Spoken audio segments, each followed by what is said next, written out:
नमस्ते, राम राम। कैसे हैं आप लोग?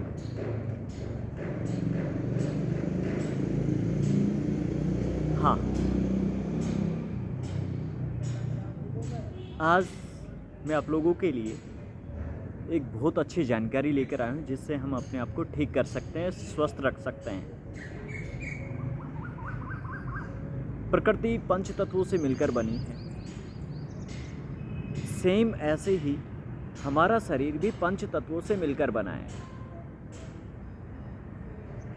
आप लोग तो जानते ही होंगे अच्छे तरीके से। पंच तत्व कौन कौन से? अग्नि हो गई, वायु हो गई, आकाश हो गया, पृथ्वी हो गई, जल हो गया। ये पंच तत्वों से मिलकर हमारा शरीर बना है। मैं इसको आपको बताऊं कि हमारे हाथों की जो उंगलियां हैं वो पंच तत्वों को इंगित करती है। जैसे याद रखने के लिए भी एक तरीका मैं बता देता हूं। जो अग्नि है वो हमेशा ऊपर की ओर उठती है, तो इसे आप अग्नि समझ सकते हैं। ये ऊपर उठा हुआ जो है ये अग्नि हो गया।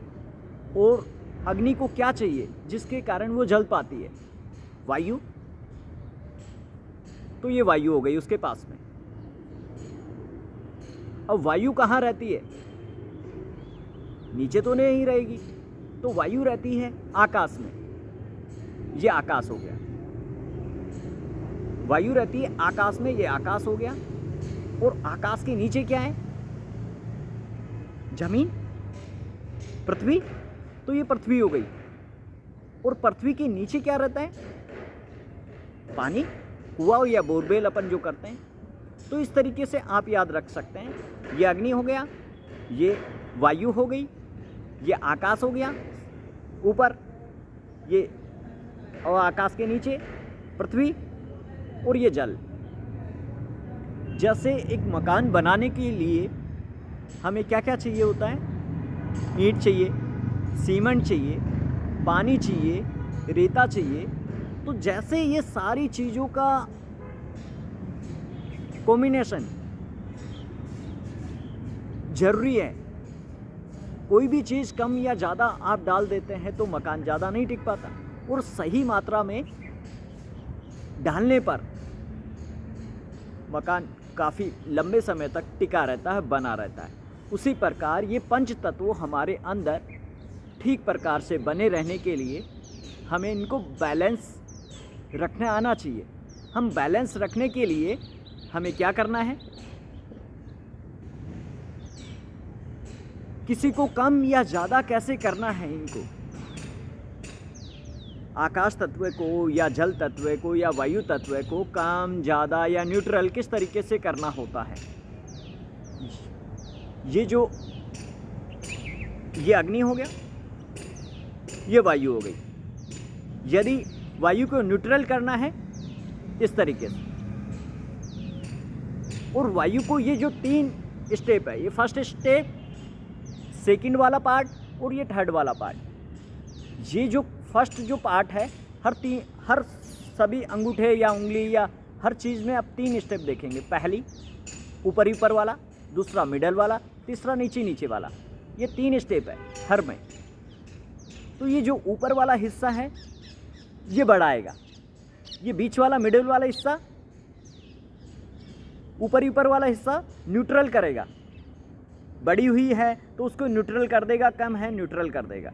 ये बीच वाला हिस्सा, ये हिस्सा करेगा बढ़ाने का काम, ज़्यादा करने का काम। और ये नीचे वाला हिस्सा कम करने का काम करेगा।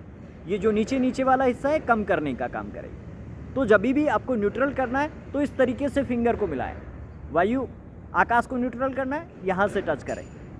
पृथ्वी तत्व इस तरीके से न्यूट्रल किया जाता है। यदि बढ़ाना है तो आगे से नहीं, आगे इस तरीके से नहीं लगाना, पीछे लगाना है। इस तरीके से न्यूट्रल करना है। ये यहाँ से ये बढ़ाना है तो ये ठीक है। और यदि कम करना है तो बिल्कुल यहाँ से नीचे कर देना है इस तरीके से। ऐसे ही आकाश को यदि बड़ा न्यूट्रल करना है, यहाँ बढ़ाना है, ये कम करना है, ये पृथ्वी तत्व न्यूट्रल करना है, बढ़ाना है, कम करना है। ऐसे ही जल को न्यूट्रल करना है तो यहाँ से, और बढ़ाना है यहाँ से, और कम करना है ये। इस तरीके से मुद्राएं आप बना सकते हैं। इस तरीके से आपको ध्यान रखना है।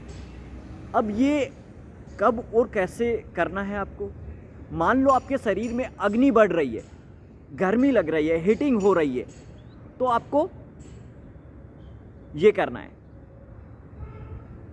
ये यहाँ से इस तरीके से, ये स्थिति, गर्मी कम हो जाएगी। अभी किसी को गैस्ट्रिक समस्या है, कम करना है वायु इस तरीके से, दम घुट रहा है, बढ़ाना है, श्वास लेने में दिक्कत आ रही है, लंग्स खराब है, इस तरीके से ये मुद्रा, न्यूट्रल करना है, ये मुद्रा। ऐसे ही आकाश वाइब्रेशन, ऐसे ही सपोजली आप सफ़र में कहीं जा रहे हैं और आपको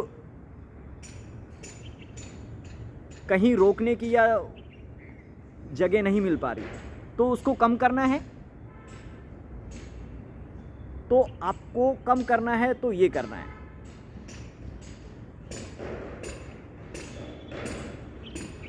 ठीक है, आपको प्यास ज़्यादा लग रही है, पानी को बढ़ाना है, ये आपके शरीर में पानी की कमी नहीं रहेगी। तो इस तरीके से हम हमारे जो पंच तत्व हैं उनको हम नियंत्रण कर सकते हैं, बैलेंस कर सकते हैं, और इसी तरीके से हम हमारे सारी चीज़ों को, हम हमारे भौतिक शरीर को जानते हुए हम अपने आप को जानेंगे, हम कौन हैं, आप कौन हैं। तो इस चैनल का जो नाम है वो भी इसीलिए है, हमें जानना है कि आखिरकार हम कौन हैं। तो जानते रहें, ध्यान करते रहें। नमस्ते।